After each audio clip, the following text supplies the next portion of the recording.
Hello friends.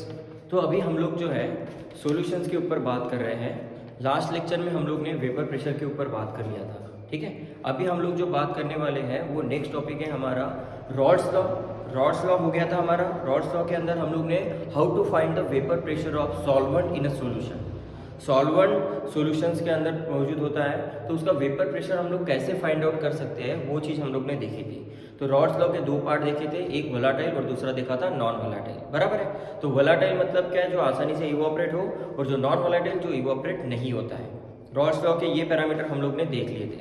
अभी हम लोग को अभी जो देखना है हम लोग को रॉड्स लॉ के बारे में, कि एक स्टेटमेंट उसका रॉड्स लॉ का सीधा था कि अगर रॉड्स लॉ का जो फॉर्मूला हम लोग ने बनाया है वो अप्लीकेबल किसके लिए मिला, वो किसको फॉलो कर रहा है, आइडियल सॉल्यूशन के पैरामीटर को फॉलो करता है। किसके पैरामीटर को फॉलो करेगा, आइडियल सॉल्यूशंस के पैरामीटर को वो फॉलो करेगा, ठीक है। तो हमें आइडियल सॉल्यूशंस क्या है, ज़्यादातर देखा जाए तो आइडियल इक्वेशन हम लोग लिखते हैं, पता है, PV = nRT गैस के लिए, ठीक है। उसी तरीके से आइडियल सॉल्यूशन आप लोग को स्टेट्स ऑफ मैटर में पढ़ने के लिए मिलता है, ठीक है। तो एक्चुअल में देखा जाए ना तो परफेक्ट आइडियल सॉल्यूशन बहुत रेयर होते हैं, पर होते ज़रूर है, पर परफेक्ट आइडियल सॉल्यूशन होना बहुत ही रेयर है, ठीक है ना। मिलते ज़रूर है, ऐसा नहीं है कि नहीं मिलते हैं, पर चांसेस जो होते हैं वो थोड़े कम होते हैं, ठीक है ना। परफेक्शन बोलते हैं ना इसको, कि कोई भी चीज़ हम लोग को एक परफेक्ट में चाहिए तो वो बहुत कम मिलती है ना, उसके अंदर कुछ ना कुछ ऊपर नीचे थोड़ा सा होते ही रहता है। तो अभी हम लोग को क्या करना है, रॉड्स लॉ की मदद लेके हमें क्या करना है, आइडियल और नॉन आइडियल सॉल्यूशन होते क्या है इसके ऊपर काम करना है, ठीक है। तो हम लोग सबसे पहले स्टार्ट करते हैं हमारा आइडियल सॉल्यूशंस, ठीक है। तो यहाँ पे हम बात करेंगे पहले हमारे आइडियल सॉल्यूशंस के बारे में, ठीक है। अब बात करते हैं आइडियल सॉल्यूशंस मतलब क्या है। सॉल्यूशंस, यहाँ पे स्टेटमेंट लिख रहा हूं मैं, सॉल्यूशन विच ओबे रॉड्स लॉ, सॉल्यूशन विच ओबे रॉड्स लॉ, और जो रॉड्स लॉ को फॉलो करता हो at all concentration, at all concentration and temperature, ठीक है। तो ये ऐसा सॉल्यूशन ही हमारा क्या होगा बेटा, आइडियल सॉल्यूशन रहेगा, ठीक है। जो किसको फॉलो कर रहा हो, ओबे कर रहा हो रॉड्स लॉ के इक्वेशंस को at all condition of temperature and concentration पे, ठीक है। तो यहाँ पे लिखा जाता है solution which obey the rods law exactly at all range, exactly at all range, यहाँ पे मैं ऐसा लिख देता हूँ, exactly at all range of concentration and temperature. तो इसको फॉलो करने वाला सॉल्यूशन क्या होगा बेटा, रॉड्स लॉ को जो फॉलो करेगा वही सॉल्यूशन हमारा क्या रहेगा बेटा, आइडियल सॉल्यूशंस रहेगा। तो ये पहला पॉइंट है आइडियल सॉल्यूशंस के लिए। दूसरा पॉइंट क्या है, यहाँ पे जो एंथैल्पी का जो पैरामीटर होता है वो 0 होता है बेटा। ये किसके लिए बेटा, मिक्स सॉल्यूशंस के लिए जो एंथैल्पी का पैरामीटर है वो 0 है, क्योंकि आइडियल सॉल्यूशन के अंदर नो हीट इवॉल्व और absorb take place, no heat evolve और एब्जॉर्ब टेक प्लेस। यहाँ पे ना ही हीट इवॉल्व होती है ना ही हीट एब्जॉर्ब होती है, कोई भी एक्शन नहीं होता है हीट का यहाँ पे, ठीक है। तो यहाँ पे एंथैल्पी जो रहेगी, चेंज इन एंथैल्पी, वो हमारे क्या रहेगी, 0 रहेगी। ऑब्वियसली चेंज इन एंथैल्पी 0 है तो वॉल्यूम का पैरामीटर भी क्या होगा, ऑन मिक्सिंग ऑफ सॉल्यूशन 0 रहेगा, ठीक है। वॉल्यूम का भी पैरामीटर यहाँ पे क्या रहेगा, 0 रहेगा, क्योंकि उनके बीच में no intermolecular interaction, no intermolecular interaction, ठीक है। इनके बीच में कोई भी इंटरमॉलिक्यूलर इंटरेक्शंस नहीं है, ठीक है, सॉल्यूशंस के अंदर, इसलिए वहां पे वॉल्यूम का पैरामीटर भी क्या होगा, ऑन मिक्सिंग 0 ही रहेगा। तो एंथैल्पी का पैरामीटर भी 0 रहेगा और वॉल्यूम का पैरामीटर भी यहाँ पे क्या रहेगा बेटा, 0 रहेगा। और यहाँ पे क्या बोला जाता है कि यहाँ पे मेंशन किया जाता है कि भाई जो इंटरमॉलिक्यूलर इंटरेक्शन है, इंटरमॉलिक्यूलर इंटरेक्शन जो होता है बिटवीन, इंटरमॉलिक्यूलर इंटरेक्शन बिटवीन, सबसे पहले ये चीज ध्यान में रखना कि हम लोग जो आइडियल सॉल्यूशन है वो किसके बारे में बात कर रहे हैं बेटा, बाइनरी सॉल्यूशंस के ऊपर बात कर रहे हैं। ध्यान में रखना बाइनरी सॉल्यूशंस के बारे में, जिसके अंदर एक सोल्यूट रहेगा और एक ही सॉल्वेंट रहेगा, उससे जो मिल रहा है हमें वो है बाइनरी सॉल्यूशंस। तो ये सिर्फ बाइनरी सॉल्यूशंस के बारे में ही हम लोग पढ़ने वाले हैं आइडियल सॉल्यूशन में, ठीक। अब आइडियल सॉल्यूशन में हमारा पैरामीटर क्या है, कि जो इंटरमॉलिक्यूलर इंटरेक्शन है between unlike molecule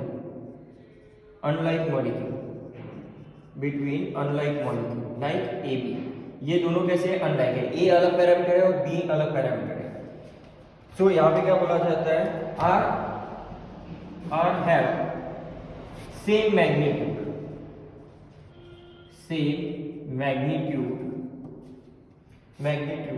as interaction as intermolecular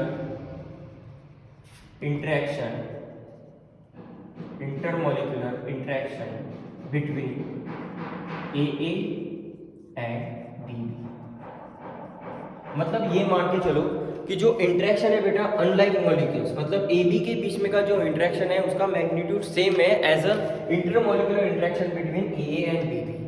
तो मतलब क्या है, इसका जो इंटरमॉलिक्यूलर इंटरेक्शन रहेगा इन दोनों का, वैसा ही सेम इंटरेक्शन रहेगा इन दोनों के बारे में, ए और बी के बीच में। तो इनका इंटरमॉलिक्यूलर रिएक्शन सेम है, इंटरेक्शन सेम है, इसलिए यहाँ पे वॉल्यूम का पैरामीटर भी जीरो है, एंथैल्पी का भी पैरामीटर यहाँ पे क्या है, जीरो है। ठीक है ना, एटलीस्ट कोई एक स्ट्रांग होना चाहिए, कोई एक वीक होना चाहिए, पर यहाँ पे क्या ये इक्वली है। इनका इंटरमॉलिक्यूलर इंटरेक्शन कैसा है, दोनों का एक जैसा ही है, ए और ए बी का। किसके साथ कंपेरिजन में बेटा, किसके साथ में, ए बी के साथ में।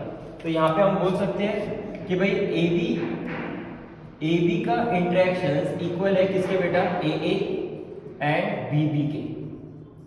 तो यहाँ पे इन दोनों का जो इंटरेक्शन है वो आपस में कैसा है, इक्वल है, सेम इंटरमॉलिक्यूलर इंटरेक्शन है। इसकी वजह से ये सॉल्यूशन हमारा क्या कहलाता है बेटा, आइडियल सॉल्यूशंस कहलाता है। ठीक, तो आप पहले ये चीज मेंशन कर लो, फिर हम लोग रॉड्स लॉ का जो फॉर्मूला होता है ना वो लिखेंगे यहाँ पे। ठीक है, लिखो ये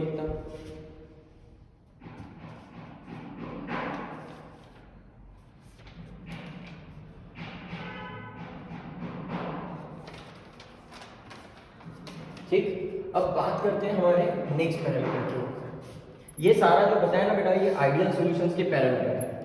ये सारे किसके हैं, आइडियल सॉल्यूशंस के पैरामीटर है जो फॉलो करता है। ठीक है, अगर इसमें से एक भी चीज आप लोग ने अगर नहीं लिखोगे तो आप लोग को समझ में नहीं आएगा कि भाई आइडियल सॉल्यूशन का नॉन आइडियल सॉल्यूशन के साथ में बिहेवियर कैसा है। ठीक है, तो यहाँ पे ये चीज ध्यान में रखना जरूरी है। अब आप नेक्स्ट पॉइंट क्या है कि रॉड्स लॉ को ये फॉलो कर रहा है। ठीक है, ये रॉड्स लॉ को क्या कर रहा है, फॉलो कर रहा है। तो रॉड्स लॉ के इक्वेशंस के हिसाब से अगर हम बात करें तो यहाँ पे क्या होता है कि partial vapour pressure of A is equal to partial vapour pressure of pure solvent multiply by mole fraction of A, बराबर। उसी तरीके से पार्शियल प्रेशर ऑफ बी बराबर vapour pressure of B of pure solvent into X. तो ये हमारा क्या है, रॉड्स लॉ का इक्वेशन है। और डॉल्टन्स लॉ के हिसाब से पीए प्लस क्या रहेगा बेटा, पीबी रहेगा, बराबर। तो ये रॉड्स लॉ को क्या कर रहा है, इक्वेशंस फॉलो कर रहा है। और ये रॉड्स लॉ फॉलो किसको कर रहा है बेटा, आइडियल सॉल्यूशंस के इक्वेशन। तो ये जो आइडियल सॉल्यूशन इक्वेशन है, यहाँ पे क्या होता है कि इसका इंटरेक्शन जो होता है, इसका जो प्रेशर है, टोटल प्रेशर, वो बराबर इक्वल टू क्या है, sum of the partial pressure of A and partial pressure of B. और ये इसके पार्शियल प्रेशर ए और बी के क्या है, फॉर्मूलेज हैं जो हम लोग ने ऑलरेडी रॉड्स लॉ में निकाला हुआ है, बराबर। अब आ जाते हैं नेक्स्ट पैरामीटर के ऊपर। अब इनकी एस्केपिंग टेंडेंसी, मतलब यहाँ से पानी कैसे इवोपरेट हो जाता है ना, उसी तरीके से इनकी एक्सेप्टिंग टेंडेंसी क्या है, मतलब निकलने की जो ताकत है उनकी टेंडेंसी कैसी है। तो इसकी एक्सेप्टिंग टेंडेंसी जो होती है of A and B should be same in a pure liquid and in solution। अब देखो ये सबसे इंपॉर्टेंट पैरामीटर है। इनकी एक्सेप्टिंग टेंडेंसी जो होती है, निकलने की जो मूवमेंट जो होती है ए बी की, वो सेम होती है प्योर लिक्विड के अंदर और इन अ सॉल्यूशन के अंदर। चाहे वो प्योर लिक्विड में हो या फिर सॉल्यूशन में हो, उनकी एक्सेप्टिंग टेंडेंसी कैसी रहेगी, सेम रहेगी। ठीक, क्योंकि वो सॉल्यूशन कौन सा है बेटा, आपका आइडियल सॉल्यूशन है। निकलने का मतलब क्या, इवोपरेट हो जाना। एक्सेप्टिंग टेंडेंसी मतलब इवोपरेट होना, निकल जाना बाहर। ठीक, तो वो कैसी रहेगी, सेम रहेगी। और इसके पीछे का रीजन क्या है, इंटरमॉलिक्यूलर इंटरेक्शन। ए बी के बीच में का इंटरमॉलिक्यूलर इंटरेक्शन कैसा है, सेम है as A and B B के जैसा। ठीक है, तो इनकी एक्सेप्टिंग टेंडेंसी भी कैसी रहेगी, सेम रहेगी, किसके अंदर, प्योर लिक्विड में और सॉल्यूशन में भी, बराबर।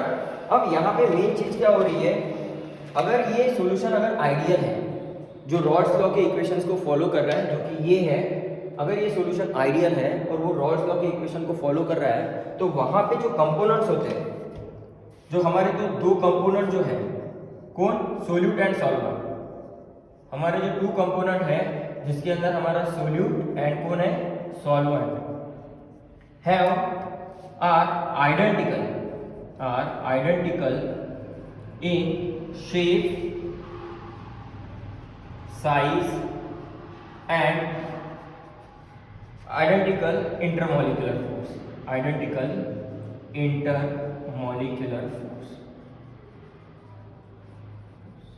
अब देखो यहाँ पे मेन चीज क्या है, अगर ए और बीबी के बीच में का इंटरमोलिकुलर इंटरेक्शन अगर सेम है, ठीक है, ए बीबी का इंटरमोलिकुलर इंटरेक्शन सेम है, मतलब नेचर ही पूरा कैसा है, एक जैसा ही है, चाहे फिर ए हो या बीबी हो या फिर ए बी हो, तीनों का इंटरेक्शन एक जैसा है, तो उन्होंने क्या बोला है, अगर ये दोनों कंपोनेंट एक जैसे काम कर रहे हैं, आइडेंटिकल की तरह काम कर रहे हैं, तो उनके साइज, शेप और उनकी इंटरमोलिकुलर फोर्स भी कैसे होंगे, आइडेंटिकल होंगे आपस में, ठीक है। तो ये सब कुछ कैसा है, आइडेंटिकल है, मतलब इक्वल है, एक जैसा है, तो उसकी वजह से क्या है कि ये सॉल्यूशन कैसा रहेगा बेटा, आइडियल सॉल्यूशन रहेगा। तो जितने भी मैंने ये आप लोग को पॉइंट्स लिख के दिए हुए हैं, ये सारे कंडीशन आइडियल सॉल्यूशंस को क्या करता है बेटा, फॉलो करता है। तो आइडियल सॉल्यूशन जो होता है वो मिलना बहुत मुश्किल है, बहुत रेयर जो होते हैं लिक्विड वो आइडियल होते हैं, ठीक है ना, जिसके अंदर आप लोग को मैं बताता हूँ कौन से हैं जो आइडियल लिक्विड्स माने जाते हैं, ठीक। आप पहले इतना नोट डाउन कर लो।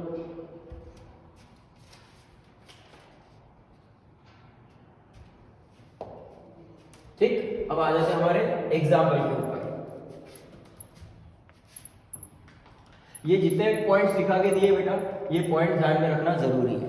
क्या क्या पॉइंट्स मैंने बताया था आपको, सबसे पहले बताया था कि आइडियल सॉल्यूशन कौन सा सॉल्यूशन होगा, जो रॉड्स लॉ के इक्वेशंस को फॉलो करेगा, और रॉड्स लॉ का इक्वेशन और उसके फॉर्मूले मैंने आपको ऑलरेडी पहले बता दिया है, बराबर। दूसरी कंडीशन क्या बताई थी, अगर सॉल्यूशन आइडियल है तो उनके बीच में का जो इंटरमोलिकुलर इंटरेक्शन रहेगा वो सेम रहेगा, एज इट इज रहेगा, ठीक है। अगर इंटरमोलिकुलर इंटरेक्शन सेम है तो उनके साइज, शेप, कंपोजिशन भी कैसे होगी बेटा, यूनिक होंगे और आइडेंटिकल होंगे आपस में, बराबर। तीसरा पॉइंट मैंने आपको क्या बताया कि अगर सॉल्यूशन आइडियल है और इंटरमोलिकुलर इंटरेक्शन अगर सेम है तो वहां पे चेंज इन एंथैल्पी भी जीरो रहेगा और चेंज इन वॉल्यूम का पैरामीटर भी वहां पे क्या रहेगा बेटा, जीरो रहेगा, क्योंकि वहां पे कोई अट्रैक्शन ही नहीं है आपस में, उनका इंटरमोलिकुलर इंटरेक्शन एक जैसा ही है, तो वहां पे ना वॉल्यूम के पैरामीटर में कोई फर्क पड़ रहा है, ना ही एंथैल्पी के पैरामीटर में कोई फर्क पड़ रहा है, बराबर है। फिर उसके बाद में अब हम लोग क्या कर रहे हैं, हमारा जो नेक्स्ट पॉइंट है कि भाई कौन से सॉल्यूशन आइडियल हो सकते हैं, क्या उसके एग्जांपल्स हैं,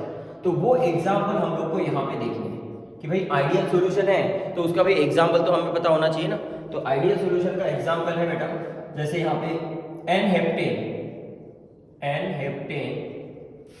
एंड एन-हेक्सेन, ठीक है। फिर उसके बाद में benzene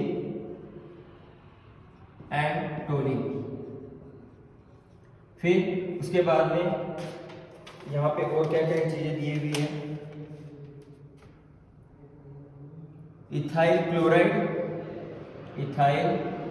chloride plus ethyl bromide, ठीक है। तो ये सारे जो है बेटा, ये सारे पूरे हमारे आइडियल सॉल्यूशंस हैं। ये तीन एग्जांपल मैंने दे दिए आप लोग को, चाहे तो आप लोग और ले लो, क्लोरोबेंजीन एंड ब्रोमोबेंजीन, ठीक है, क्लोरोबेंजीन एंड ब्रोमोबेंजीन। तो ये चार एग्जांपल आपके लिए सफिशिएंट है ये जानने के लिए कि भाई ये सॉल्यूशन आइडियल है।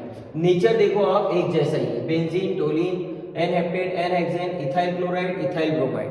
यहाँ पे नेचर कैसा है इंटरमोलिकुलर का इंटरेक्शन का, वो एक एज इट इज ही है, सेम जैसा ही है, ठीक है। इसीलिए यहाँ पे हम इसको क्या बोलते हैं बेटा, आइडियल सॉल्यूशंस बोलते हैं। और बाइनरी है, इसलिए मैंने देखो यहाँ पे बाइनरी ही मेंशन किया हुआ है, ठीक है। सॉल्यूशन कैसा होगा हमारा, बाइनरी रहेगा, तो इसलिए ये बाइनरी सॉल्यूशन है, आइडेंटिकल है, उनकी प्रॉपर्टी सेम होनी चाहिए। आइडियल सॉल्यूशन मतलब क्या है, ऊपर नीचे आगे पीछे उनकी सारी प्रॉपर्टी ओवरऑल कैसी होनी चाहिए, सेम होनी चाहिए, एज इट इज होनी चाहिए, उसी को हम बेटा आइडियल सॉल्यूशन बोलते हैं, ठीक है। आइडियल का मतलब होता है identical in all the respect, उनकी सारी property identical in all respect होनी चाहिए, उसी को हम बोलते हैं आइडियल सॉल्यूशन, ठीक। तो ये एग्जांपल आप नोट डाउन कर लो।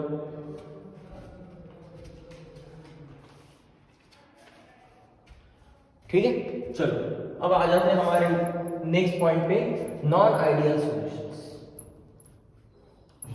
तो जो हम लोग ने रॉड्स लॉ के अंदर जो ग्राफ देखा था ना बेटा, वही ग्राफ रहेगा आइडियल सॉल्यूशन के लिए, सेम एज इट इज। ठीक, अब बात करते हैं नॉन आइडियल सॉल्यूशंस।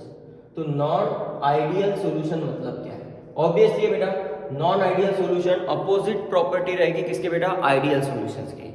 जहां पे हम लोग ने एंथैल्पी जीरो बोला था, यहाँ पे एंथैल्पी का कुछ और पैरामीटर होगा, वो जीरो नहीं रह सकता, क्योंकि सॉल्यूशन कैसा है बेटा? आपका नॉन आइडियल सॉल्यूशन है।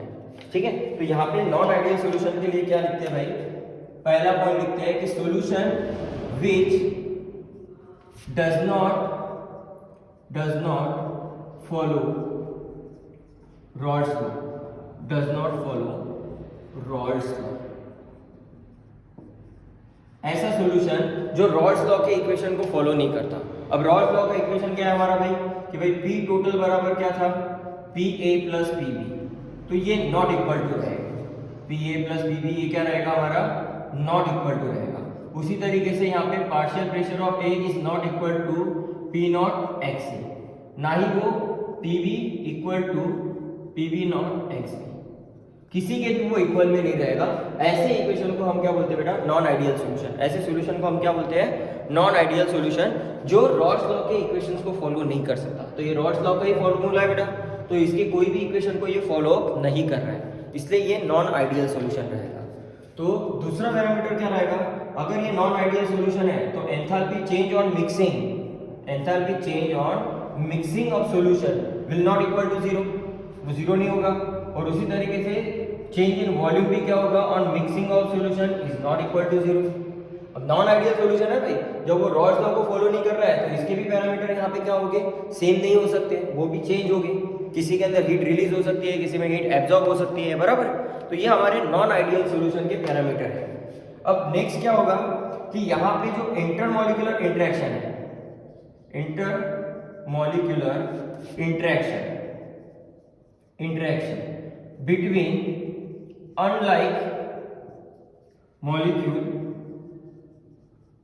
unlike molecule AB is not same magnitude, is not in same magnitude as a intermolecular interaction, as a intermolecular interaction between AA and BB। ठीक है, अब यहाँ पे क्या बोला हुआ बेटा? आइडियल सॉल्यूशन में कैसे थे? सेम मैग्नीट्यूड पे थे, आइडेंटिकल थे। पर यहाँ पे इंटरमॉलिक्यूलर इंटरेक्शन कैसा है बेटा? इन दोनों के बीच में इक्वल नहीं है। तो मैं यहाँ पे इस स्टेटमेंट को इस तरीके से लिख सकता हूँ कि भाई AB का intermolecular interaction not equal to है किसके बेटा? AA एंड BB के। ठीक है, आपस में इसका जो इंटरेक्शन है वो इक्वल नहीं है। ठीक है, तो AA और BB का इंटरेक्शन सेम मैग्नीट्यूड वाला नहीं है जैसे AB का होगा। ठीक है, ये अलग रहेगा और ये अलग रहेगा, इसीलिए ये फॉलो किसको कर रहा है बेटा? नॉन आइडियल सॉल्यूशंस को। किसके इक्वेशन को फॉलो कर रहा है? ये सारा नॉन आइडियल के सॉल्यूशन को फॉलो कर रहा है। आप इसे क्या करो, अभी नोट डाउन कर लो। तो नॉन आइडियल सॉल्यूशन के लिए ये पैटर्न होंगे जो उसको फॉलो नहीं करेंगे। ठीक है, नोट डाउन करो इसे।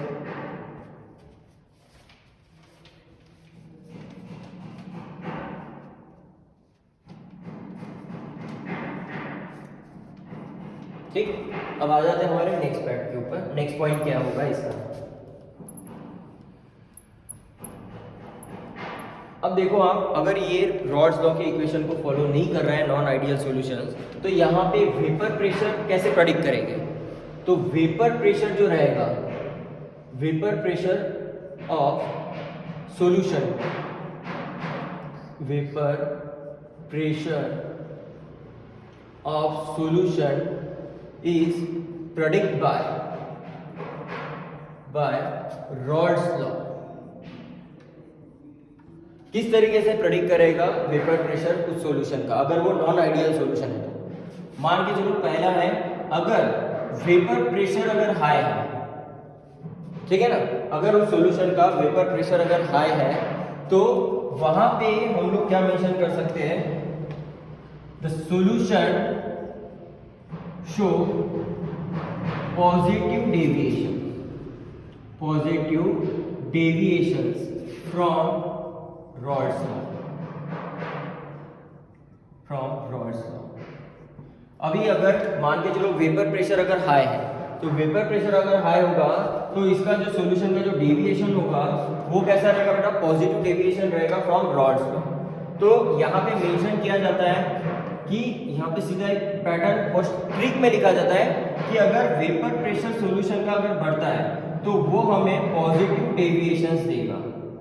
वो हमें क्या देगा बेटा, पॉजिटिव डेविएशंस देगा फ्रॉम रॉड्स लॉ। तो ये छोटा सा क्या है, ट्रिक रहेगा इस स्टेटमेंट के लिए, ठीक है, नॉन आइडियल सॉल्यूशंस के लिए। अगर उसका हमें वेपर प्रेशर पता करना है, उस सॉल्यूशन का प्रेडिक्ट करना है, तो इस तरीके से हम लोग प्रेडिक्ट कर सकते हैं। अगर उसका वेपर प्रेशर हाई है तो वो सॉल्यूशन क्या शो करेगा, पॉजिटिव डेविएशंस। और दूसरा जो पैरामीटर है, अगर उसका वेपर प्रेशर अगर कम है, डिक्रीज कर रहा है, तो मान के चलो द सॉल्यूशन विल बी और solution show negative deviations from rods law, negative law. मतलब क्या हुआ, अगर यहाँ पे वेपर प्रेशर कम होते जा रहा है तो वो सॉल्यूशन का जो नेचर होगा वो क्या शो करेगा, वो negative deviation from rods law. तो रॉड्स लॉ का जो भी फॉर्मूला हम लोग ने बनाया उससे वो क्या करेगा, शो क्या करेगा, नेगेटिव डेविएशन शो करेगा। तो यहाँ पे इसके लिए भी एक छोटा सा ट्रिक रहेगा कि अगर वेपर प्रेशर डिक्रीज हो रहा है तो यहाँ पे क्या रहेगा बेटा, नेगेटिव डेविएशन। यहाँ पे क्या शो करेगा, ये नेगेटिव डेविएशन शो करेगा किसके अंदर बेटा, नॉन आइडियल सॉल्यूशंस के अंदर, ठीक है। तो ये हमारे दो पैरामीटर्स हैं जिसको हम लोग को एक एक करके देखना है, ठीक है। वन बाय वन हम लोग को नॉन आइडियल सॉल्यूशन में ये वाला और ये वाला जो है वो देखना है और इसे कंपेयर करना है किसके साथ में बेटा, रॉड्स लॉ के इक्वेशन के साथ में। क्यों भाई वेपर प्रेशर इसका हाई क्यों होता है, क्यों ये पॉजिटिव डेविएशन शो करता है, क्यों इसका वेपर प्रेशर डिक्रीज हो रहा है या लो होते जा रहा है, क्यों ये नेगेटिव डेविएशन शो कर रहा है। तो इसका एक्सप्लेनेशन पार्ट हम लोग देखेंगे वन बाय वन और साथ साथ में इनका ग्राफ भी हम लोग देखेंगे, ठीक है। तो आप इतना नोट डाउन करो, फिर हम आगे बढ़ते हैं।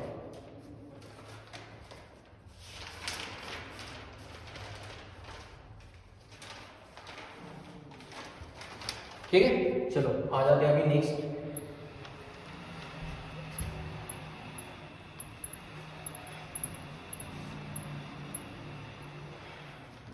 अब हमारा पहला है बेटा positive deviations from rods law, ठीक है। हमें पहला देखना है बेटा positive deviation from rods law. तो यहाँ पे क्या क्या चीजें हैं, पहला तो ये चीज होगा कि ये do not follow rods law, ठीक है। ये रॉड्स लॉ को फॉलो नहीं कर रहा है। अगर रॉड्स लॉ को फॉलो करता ना तो वो सॉल्यूशन कौन सा होता है पता है, आइडियल सॉल्यूशन होता। पर ये नॉन आइडियल सॉल्यूशन है, इसलिए ये रॉड्स लॉ को फॉलो करेगा क्या, नहीं करेगा, ठीक। दूसरा चीज, यहाँ पे चेंज इन वॉल्यूम का parameter is not equal to 0। ये हमेशा क्या रहेगा बेटा, ग्रेटर देन 0 रहेगा, ठीक है। तो यहाँ पे वॉल्यूम क्या होगा आपका, इंक्रीज होगा, ठीक है। तो यहाँ पे वॉल्यूम क्या हो रहा है, यहाँ पे बढ़ेगा, क्योंकि यहाँ पे क्या हो रहा है, वेपर प्रेशर बढ़ रहा है ना बेटा। वेपर जितना बढ़ेगा उतना वॉल्यूम भी तो बढ़ेगा ना, तो इसलिए यहाँ पे वॉल्यूम जो है वो इंक्रीज हो रहा है, ग्रेटर देन 0 है, इसलिए यहाँ पे वॉल्यूम क्या होगा बेटा, बढ़ेगा। तीसरा चीज क्या है, क्योंकि यहाँ पे वॉल्यूम किसकी वजह से बढ़ रहा है, due to the vapour pressure goes on increasing, ठीक। फिर उसके बाद में अगर हम देखें तो चेंज इन एंथैल्पी भी क्या रहेगा बेटा, ग्रेटर देन 0 रहेगा। तो ये जो रहेगी बेटा, ये कौन सा टर्म दिखाएगा हमें, endothermic.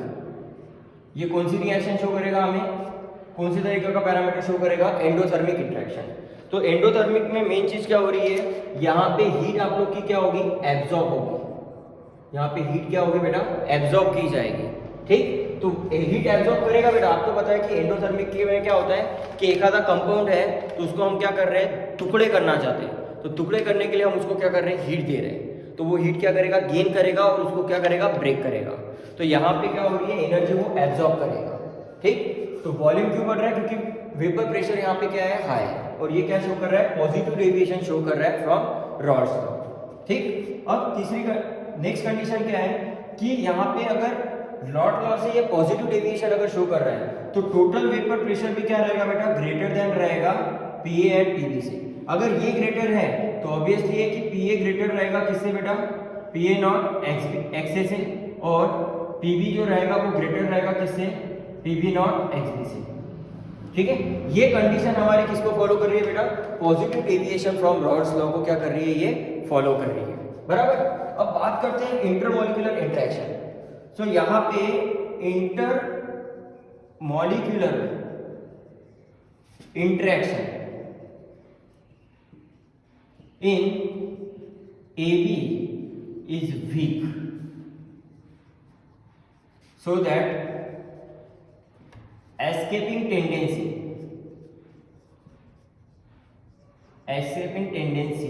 of A or B component is high। अगर इंटरमॉलिक्यूलर इंटरेक्शन जो है AB की इसमें वीक है तो ये आसानी से क्या हो सकता है, बाहर निकल जा सकता है, इवोपरेट हो सकता है। ठीक है ना, आसानी से टूट के क्या हो सकता है, इवोपरेट हो सकता है। जैसे मैं पेट्रोल की बात की थी, पेट्रोल जैसे हाथ में डालता है तो तुरंत इवोपरेट हो जाता है। क्यों, उनका इंटरमॉलिक्यूलर इंटरेक्शन आपस में कैसा है, बहुत वीक है, वो तुरंत क्या हो जाता है, वेपराइज हो जाता है। तो यहाँ पे भी क्या होगा कि इंटरमॉलिक्यूलर इंटरेक्शन AB के बीच में का क्या है, काफी वीक है। तो वीक होने की वजह से वहां पे जो एक्सेप्टिंग टेंडेंसी जो है A या B कंपोनेंट की, वो कैसी रहेगी, हाई रहेगी, वो जल्दी क्या हो गए, इवोपरेट हो जाएगी, बराबर है। तो इवोपरेट भी यहाँ पे क्या हो जाएगा, जल्दी हो जाएगा। अब हमारा नेक्स्ट क्या है यहाँ पे कि भाई इसके एग्जांपल्स क्या है। ठीक है, इसका एग्जांपल्स क्या होगा, तो इसके एग्जांपल्स हमारे बहुत काम के हैं बेटा। नीट के अंदर, नीट में इसके क्वेश्चन आ चुका है। ये नहीं, ये पॉइंट तो हमें सिर्फ मेमोराइज करने हैं, ध्यान में रखने हैं कि भाई हाँ, नॉन आइडियल सॉल्यूशन है तो उसमें दो पार्ट है, एक positive deviation from Rawls law और एक होता है negative deviation from Rawls law, बराबर है। तो positive deviation from Rawls law में क्या होता है कि भाई वहां पे वेपर प्रेशर क्या होता है, हाई होता है। ठीक है, positive deviation from Rawls law में क्या होता है कि वहां पे वेपर प्रेशर क्या होता है बेटा, हाई होता है। तो यहाँ पे हम लोग क्या कर सकते हैं, लिख सकते हैं, अगर एक पॉइंट और डालना है तो यहाँ पे वेपर प्रेशर क्या रहेगा बेटा, हाई रहेगा, वेपर प्रेशर हाई रहेगा एंड इसकी बॉइलिंग पॉइंट क्या रहेगी बेटा, लो बॉइलिंग पॉइंट रहेगा। तो वेपर प्रेशर अगर हाई है तो इसका बॉइलिंग पॉइंट क्या रहेगा, कम ही रहेगा। जैसे पेट्रोल का बॉइलिंग पॉइंट पानी से कम है ना, इसलिए वो जल्दी इवोपरेट हो जाता है, और पानी क्या होता है, बाद में इवोपरेट करता है। तो वही चीज यहाँ पे होगी। अब इसके एग्जाम्पल हम लोग ले लेते हैं। तो एग्जाम्पल इसके क्या हो गए बेटा, acetone, acetone CH2, carbon disulphide, acetone, then acetone ethanol, acetone ethanol, then mention किया है water, water ethanol, water methanol. ठीक है, water ethanol, water methanol, acetone carbon disulphide, acetone ethanol. उसके बाद में और भी ढेर सारे एग्जांपल्स हैं, जैसे यहाँ पे CCl4 chloroform, CCl4 and CCl3, इसको हम बोलते हैं क्लोरोफॉर्म। ये होता है कार्बन टेट्राक्लोराइड। CCl4 मतलब कौन, कार्बन टेट्राक्लोराइड, और ये ClCl3 मतलब कौन, क्लोरोफॉर्म। ठीक, फिर उसके बाद में CCl4 plus toluene, CCl4 plus toluene. तो ये बेटा इतने सारे जो है मैंने आपको एग्जांपल्स दे दिए हैं, ये सारे क्या है, एग्जांपल्स हैं। ठीक है, ये सारे कौन है, हमारे एग्जांपल्स हैं, किसके बेटा, positive deviation from Rawls law. तो ध्यान में रखना, अगर पॉजिटिव डेविएशन है फ्रॉम रॉल्स लॉ तो उसके लिए ये पहले जो 3 पैरामीटर्स है, ये 4 पैरामीटर ये होने चाहिए। ये तो फिक्स है बेटा, क्योंकि वो रॉल्स लॉ को फॉलो ही नहीं कर रहे। क्यों नहीं कर रहे, तो आपके सामने देखो, यहाँ पे ये वैल्यू ग्रेटर है टोटल के कंपैरिजन में। टोटल वेपर प्रेशर क्या है, यहाँ पे ज्यादा है, यहाँ पे पार्शियल वेपर प्रेशर A का ज्यादा है, यहाँ पे पार्शियल वेपर प्रेशर B का ज्यादा है, इसलिए ये इक्वेशन क्या शो कर रहा है, positive deviation from Rawls law. तो वैल्यू इनकी सबसे ग्रेटर है ना बेटा, पॉजिटिव में आ रही है, इसलिए ये positive deviation from Rawls law. और अगर ऐसा है तो उनका बॉइलिंग पॉइंट कैसा रहेगा, कम रहेगा, और उनका वेपर प्रेशर क्या रहेगा, हाई रहेगा। अगर ऐसी चीज है तो उनके बीच में का इंटरमॉलिक्यूलर इंटरेक्शन कैसा होगा बेटा, AB के बीच में वीक रहेगा। तो जितना इंटरमॉलिक्यूलर इंटरेक्शन अगर AB का वीक रहेगा, उतनी एस्केपिंग टेंडेंसी मतलब बाहर उड़ने की जो क्षमता होगी वो उतनी क्या रहेगी बेटा, इनकी हाई रहेगी। ठीक है, तो ये कंडीशन है हमारे किसके लिए बेटा, positive deviation from Rawls law. Note down कर लो इतना, एग्जाम्पल ध्यान में रखना जरूरी है।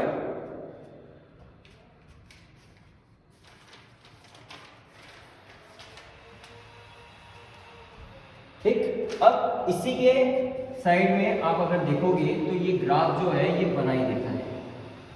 ठीक है, अब यहाँ पे ये क्या रहेगा बेटा, हमारा एक्स रहेगा। ठीक है, और ये हमारा रहेगा वेपर प्रेशर, और ये हमारा रहेगा मोल फ्रैक्शन,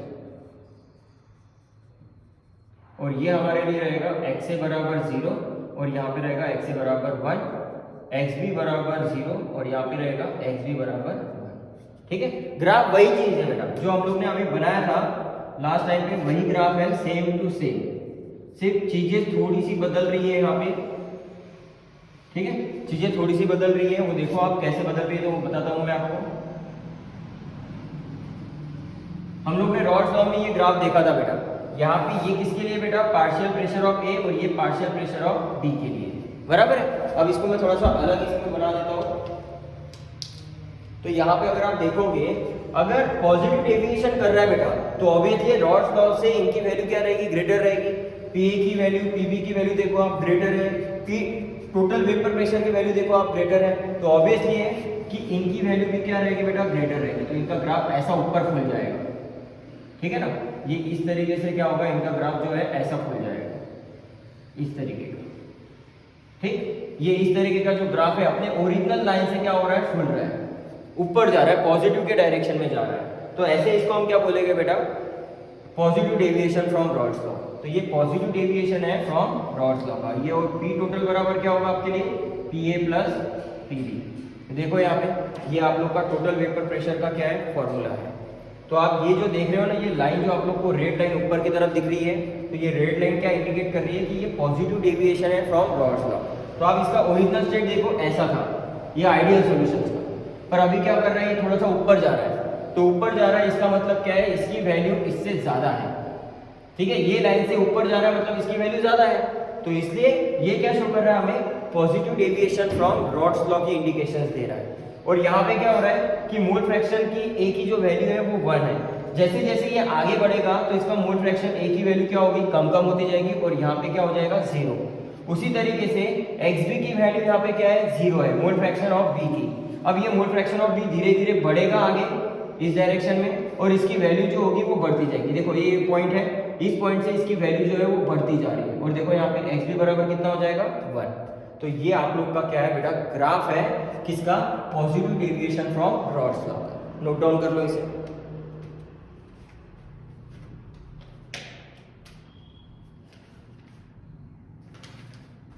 ठीक, अब आ जाते हैं हमारे नेक्स्ट के पॉइंट के ऊपर। अब हमें देखना है बेटा नेगेटिव डेविएशंस। ठीक है, अभी हम लोग ने पॉजिटिव डेविएशंस देखा हुआ है, तो अभी हम लोग को क्या देखना है, यहाँ पे नेगेटिव डेविएशंस देखना है। तो यहाँ पे मैं चेंज कर देता हूँ अभी ऊपर, और यहाँ पे इंडिकेशन दे देता हूँ नेगेटिव डेविएशंस, और ये हमारा सेकंड पॉइंट। ठीक, तो negative deviation from rods law. अब ये negative deviation from rods law क्या होगा, पॉजिटिव डेविएशन के अपोजिट में। जो वैल्यू आप लोग को पॉजिटिव के इसमें दिख रही थी उसके अपोजिट में कर दो। ठीक है, पहला स्टेटमेंट दोनों में सेम रहेगा, they do not follow rods law, do not follow rods law. ये भी रॉड्स लॉ को फॉलो नहीं करता, क्योंकि एक में वो पॉजिटिव शो कर रहा है, दूसरे में वो नेगेटिव डेविएशन शो कर रहा है। आइडियल है क्या, वो नहीं है, वो कौन है, नॉन आइडियल सॉल्यूशन है। इसलिए यहाँ पे ये क्या कर रहा है, do not follow the rods law. अब अगर ये फॉलो नहीं कर रहा है तो इसके अंदर एंथैल्पी का पैरामीटर क्या रहेगा, चेंज इन एंथैल्पी क्या रहेगा बेटा, लेस देन 0 रहेगा। मतलब अगर ऐसा है तो ये डेल्टा एच की वैल्यू क्या रह रही है, नेगेटिव आ रही है, इसका मतलब ये रिएक्शन सॉरी ये जो मिक्सचर है ये कौन सा है बेटा, एक्सोथर्मिक है। ये क्या फॉर्म कर रहा है आप लोग का, एक्सोथर्मिक फॉर्म कर रहा है। ठीक, उसके तरह से यहाँ पे वॉल्यूम भी क्या होगा बेटा, लेस देन 0 रहेगा। यहाँ पे वॉल्यूम भी क्या रहेगा बेटा, लेस देन रहेगा। ठीक है, तो यहाँ पे वॉल्यूम क्या हो रहा है, डिक्रीज हो रहा है। यहाँ पे वॉल्यूम क्या हो रहा है, डिक्रीज हो रहा है। कैसे, मान के चलो मैं क्या कर रहा हूँ, यहाँ पे देखो ये कैल्शियम ऑक्साइड है और ये कार्बन डाइऑक्साइड।